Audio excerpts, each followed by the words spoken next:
तो भाई लहर चल रही है उनकी साउथ मुंबई में अरविंद सावंत जी की, यामिनी यादव का लहर चल रहा है। शोएब खतीब कहाँ अपने आप को देख रहा है?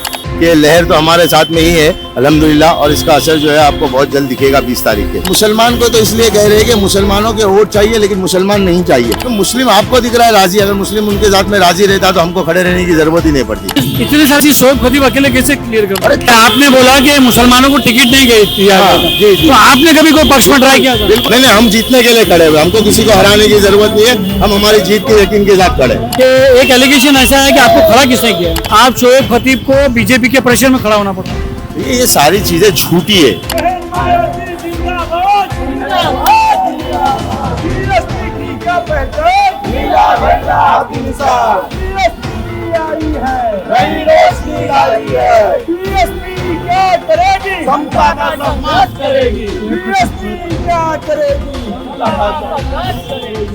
भाई जिंदाबाद जिंदाबाद जिंदाबाद जिंदाबाद। हम आपके साथ हैं। दोस्तों, BSP candidate Shoaib Khatib South Mumbai से हैं। शोएब भाई से बात करते हैं। आज इन्होंने रैली निकाली, भिंडी बाजार से होते हुए नागपुरा मुस्लिम एरिया में जाएंगे, वर्ली में जाएंगे। शोएब भाई, कैसा चल रहा है आपका कैंपेन? अल्हम्दुलिल्लाह बहुत अच्छा चल रहा है और काफ़ी लोगों का सपोर्ट है। साउथ मुंबई के अंदर जितने वोटर्स है अल्हम्दुलिल्लाह, हम सुबह मंत्रालय से कुलाबा विधानसभा से जो है हमने रैली निकाली थी, और अभी जो है इस वक्त जो है हम भिंडी बाजार के अंदर है।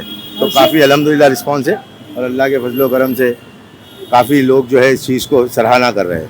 तो शोएब भाई, लहर चल रही है उनकी साउथ मुंबई में अरविंद सावंत जी की, और एक तरफ से यामिनी यादव का लहर चल रहा है। शोएब खतीब कहाँ अपने आप को देख रहा है? देखिए, शोएब खतीब जो है वो अपने बेसिक मुद्दों को लेकर, जो सहूलतें लोगों को नहीं मिली इन 10 सालों में, लोग भी ये चीज़ को बहुत अच्छे से समझते हैं कि बार बार हमको जो है एक किस्म का धोखा ही दिया जाता है वोट के नाम पर, और वोट लेने के बाद में जो है कहीं ना कहीं हमको दरगुजर किया जाता है। इस चीज़ों को आज जो है साउथ मुंबई का वोटर बहुत अच्छा समझता है।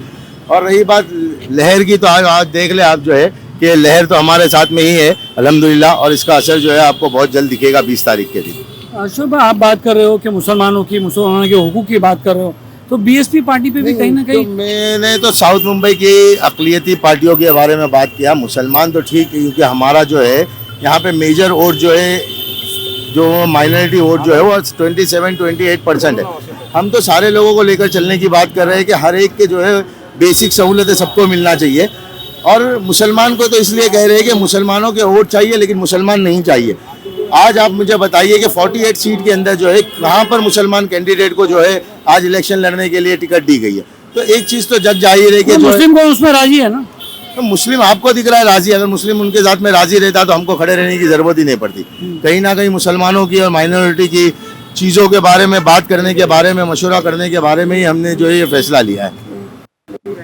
तो आज ये चीज़ जो है बिल्कुल निष्पट हो गई है कि इंशाल्लाह जो है साउथ मुंबई का माइनॉरिटी जो है वो 20 तारीख को हाथी के बटन के ऊपर वोट करेगा। शोएब भाई, अभी एक बात बताइए कि शोएब खतीब जो खड़े हुए, अभी आप पहले हमेशा मुसलमानों की बात करते थे 2 दिन पहले, अभी आप माइनॉरिटी कर रहे हैं। नहीं, हम तो पहले भी माइनॉरिटी करते थे और मुसलमान की भी बात करते थे कि मुसलमान को इसलिए हम बार कहते थे कि मुसलमानों को जो है सिर्फ इस्तेमाल किया गया वोट की शक्ल में। क्या आज मुझे बताइए ना कि पिछले 10 सालों में जो है, जो आज एमपी की टिकट पे इलेक्शन लड़ रहे हैं, वो पिछले 10 सालों में किसके साथ में थे, किस एजेंडे के साथ में थे? आज वो अच्छे हो गए, और जो बंदे को हमने 10 साल वोट दिया और वो बंदा जो है वो आज राज्यसभा मेंबर बन गया, तो ये एक किस्म का धोखा नहीं हो रहा है तो क्या हो रहा है? क्या गारंटी है कि आगे 10 जीत कर जाने के बाद में जिस तरीके से आप बात कर रहे हैं कि वो बीजेपी में या किसी और अलायंस में नहीं जुड़ेगी? तो वही तो मैं कह रहा, हमने आदित्य ठाकरे जी से भी पूछा था कि क्या गारंटी है कि वो शिवसेना जो है मोदी से नहीं, अगर बीएसपी मिल गई तो आप क्या करें? तो मैं तो रिजाइन करूंगा। हमने जो है प्रेस रिलीज किए थे परसों कि अगर बीएसपी मायावती जो है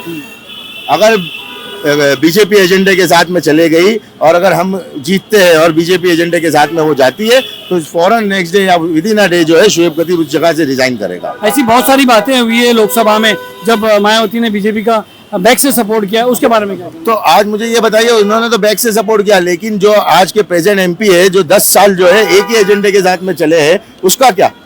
आप उसका जवाब देना मुझे। क्या आपने जो पिछले 10 सालों में हमारे पास जो प्रेजेंट एमपी है इस वक्त जो चलो हम बात करते हैं कि क्या नहीं किया प्रेसिडेंट एमपी ने, अरविंद सावंत जी ने क्या, आप बताइए। बताइए कि आज हमारे एरिया के अंदर जो है उनकी एक ऑफिस तक नहीं है 10 सालों में।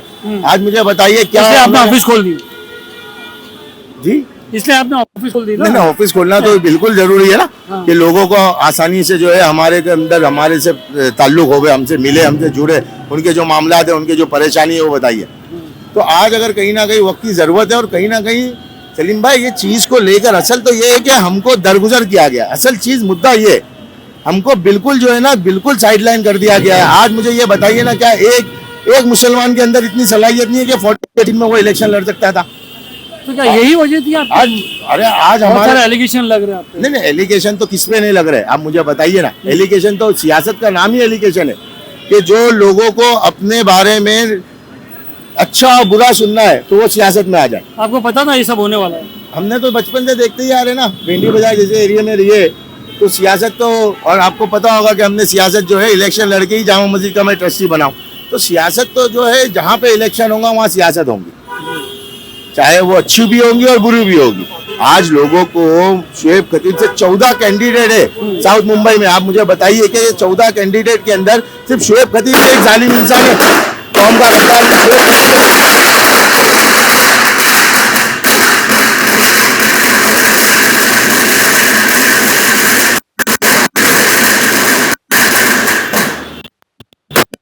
साउथ मुंबई कैंडिडेट की 10 साल की बात कर रहे थे, क्या आरोप है आपका? अरे मुझसे पूछने के बजाय यहाँ के वोटर से पूछे आप, वो खुलकर बताएंगे कि आज हमको बेसिक सहूलतें क्या है। आज मुझे ये बताइए कि हमारे पास जो कैंसर हॉस्पिटल्स कहाँ है, आज सबसे बड़ा मसला ये है कि हमारे बच्चे साउथ मुंबई के पास आउट होकर एसएससी से जाते हैं, उनको परसेंटेज कम आने की वजह से अगर उनको इंजीनियरिंग या डिग्री के अंदर या साइंस के अंदर या मेडिकल के अंदर अगर एडमिशन लेना पड़ता है तो उनको एडमिशन मिलता है साउथ मुंबई से बाहर। आज क्यों पॉलिसी नहीं बनाई गई कि साउथ मुंबई के अगर बच्चे एजुकेशन के लिए वोट देते हैं तो उनके लिए कोई पॉलिसी क्यों नहीं बनाई गई, कोई रिजर्वेशन क्यों नहीं दिया गया कि साउथ मुंबई का बच्चा साउथ मुंबई के ही कॉलेज में पढ़ेगा? आज मुझे बताइए ना कि क्यों हमारे को इस चीजों के लिए दरगुजर किया गया। आज हमको बताइए हमारे यहाँ के जो हॉस्पिटल्स है या जो चीजें हैं जो रीडेवलपमेंट नाम के बंद हो रहे हैं। आप इस्माइलिया हॉस्पिटल की बात कर रहे हैं, आज देखे जाके आप इस्माइलिया हॉस्पिटल बंद हुआ, उसके लिए कहीं ना कहीं पहले गवर्नमेंट को कहीं ना कहीं प्राइवेट हॉस्पिटल था। नहीं ठीक है ना, सहूलत तो थी ना मुसलमानों को, माइनॉरिटी को सहूलत थी ना, पेड करते थे, हाईली पेड करते थे। आज कहीं ना कहीं परेशान है ना, तो इन चीजों को बेसिक मुद्दे नहीं है ये। आज क्या बात अभी यहाँ पर होनी है, मुसलमान तो कभी मुसलमानों ने इस बेसिक पे दिया नहीं है, दिया ही नहीं, इसीलिए तो आप यहाँ पर संविधान बचाने की बात, संविधान बचाने, आप अकेले अलग से निकल, संविधान बचाने के लिए ये लड़ाई लड़ रहे हैं। आप हमको वोट दो और जो हम जो है मोदी हुकूमत के सम्मान में शोएब भाई मैदान में मोदी हुकूमत के खिलाफ जो है जंग लड़ेंगे। जो एजेंडा उनका है, जो एजेंडा आज कौम के है, वो एजेंडे से हम लड़ रहे हैं कि संविधान को बचाना है, संविधान को बचाना है, मुसलमानों के लिए माइनॉरिटी के हुकूक को बचाना है, सीए एनआरसी के हुकूक के लिए काम करना है। आज मुझे बताइए आधार कार्ड की वैल्यू क्या है?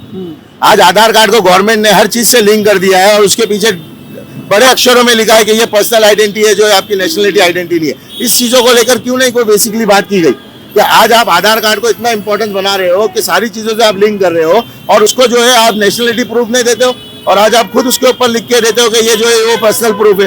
तो ये पॉलिसी क्यों बनाई गई है सलीम भाई, किस लिए बनाई गई है?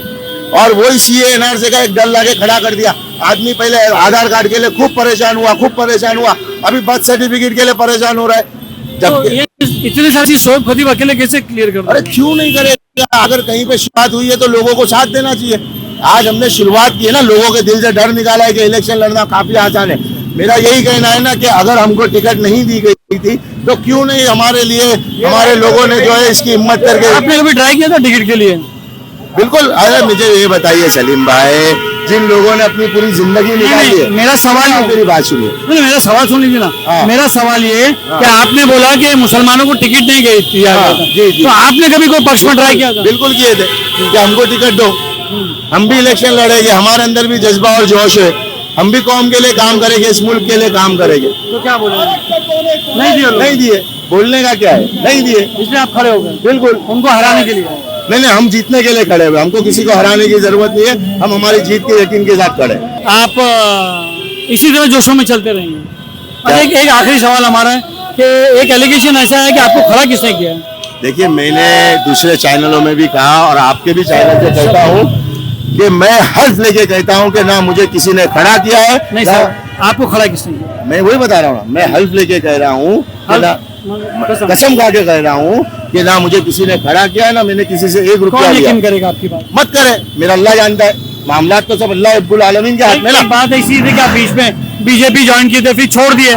सुनिए, पहले मेरा सवाल सुनिए शोएब भाई। बिल्कुल बिल्कुल बिल्कुल, आप बोलिए आप बोलिए। पहले मेरा सवाल सुन लीजिए, उसके बाद जवाब बोलिए, दीजिए। बोलिए, बोलिए। आप बीच में आया था कि आपने जामा मस्जिद में बीजेपी ज्वाइन किए थे, फोटो वीडियो वाले में बाद में आपने मना किया। आप शोएब खतीब को बीजेपी के प्रेशर में खड़ा होना पड़ रहा है। देखिए, ये सारी चीजें झूठी है। उस सर भी वक्त हो सकती है। नहीं है तो प्रूफ करो। अगर शोएब खतीब ने बीजेपी कहीं ज्वाइन किया था तो कोई प्रमाण पत्र है? किसी के गले में वो मफलर डाल लेने की बुनियाद के ऊपर कोई बीजेपी ज्वाइन नहीं करता है। आज हम एक इदारे के अंदर है, वहाँ पे कई लोग आते हैं, कई लोगों से मुलाकात मेरा होती है। सवाल ये कि तो हमको आपको कोई आप डर प्रेशर से खड़े हो नहीं है, क्या? हमको जरूरत ही नहीं है। ये डर दिख रहा है आपको? ये डर दिख रहा है? ये तो लोगों की मोहब्बत और खुलूस की वजह से खड़े हुए। नहीं, डर का मतलब ऐसा होता है भाई शोएब आप खड़े हो जाओ, वोट काटने के खड़े हो जाओ। तो वही तो कह रहा हूँ कि किसी ना डर की वजह से खड़े हुए, ना कोट काटने के लिए खड़े हुए, अपनी जीत की यकीन के साथ खड़े हुए। अभी हमने आपसे इतना सवाल किया, अभी आपको मौका देते हैं, एक बार आप वोट के लिए अपील कर सकते हैं। देखिए सलीम भाई, मैं एक चीज ये कहूंगा, कौन को करो? बिल्कुल कौम को ये एक चीज कहूंगा कि एक राज ठाकरे जो है एक मन से ये कह सकता है कि हिंदू हिंदू को वोट दो। आज हमारे अंदर ये हिम्मत नहीं है कि हमारा एक भाई खड़ा हुआ है तो हम उसके सपोर्ट में कहीं बात करें। मैं बिल्कुल चाहूंगा कि आप, अच्छा मैं थोड़ी और बात कर लेता हूँ। करिए करिए। कल मैंने कुछ स्टेटमेंट देखा, कल कहीं पे किसी सभा थी, प्रेसिडेंट एमपी की सभा थी, वहाँ पे बाकायदा जो है हमारा लाइव था। उलमा इकराम ये कह रहे थे अच्छा, वो लाइव देख रहे थे आप? बिल्कुल देख रहा था, लाइव देख रहा था, क्योंकि सियासत में हूँ ना तो देखना पड़ता जी। है। उलमा इकराम ये खुद कह रहे हैं कि कांग्रेस ने जो है बाबरी मस्जिद की चाबी जो है ताला खोला। आज मुझे ये बताइए कि आज मैं आपसे आपके माध्यम से ये सवाल करता हूँ कि ऐसी क्या मजबूरी है कि हम हमारी ताकत और हमारी पोजीशन नहीं दिखा सकते, जबकि हमको इस चीज का इल्म है कि बाबरी मस्जिद को ताला किसने खोला। मैं नहीं कह रहा, उलमा इकराम की बात है, आपके लाइव में मैंने देखा हूँ, आपकी इसमें देखा हूँ। जब वो चीजें हमारे पास खुलकर है और उसके लिए कई जद्दोजहद और कई जाने जो है इस मुल्क के ऊपर कुर्बान की गई बाबरी मस्जिद के ऊपर, आपको पता होगा, आप तो इस चीज के अंदर जुड़े हुए, आपको तो न्यूज है आपका। तो उलमा इकराम कल खुद कह रहे थे कि बाबरी मस्जिद की चाबी जो है वो कांग्रेस ने दी। तो मेरा एक ही सवाल है कि आज ऐसी क्या मजबूरी है कि इतनी बड़ी चीजें होने के बाद और आपके इल्म में होने के बाद भी जो है वो आप आज कांग्रेस का या किसी ऐसी पार्टी का समर्थन करते हैं जो इस चीज के लिए खुश होती है। मैं तमाम लोगों से गुजारिश करता हूं कि आप जो है मुझे वोट दे और मुझे ज्यादा से ज्यादा वोट दे। 2 नंबर हाथी के निशान के ऊपर बटन दबाए 20 तारीख को, और खुद भी वोट दे और ज्यादा से ज्यादा अपने लोगों को वोट देने कहे। बहुत बहुत शुक्रिया।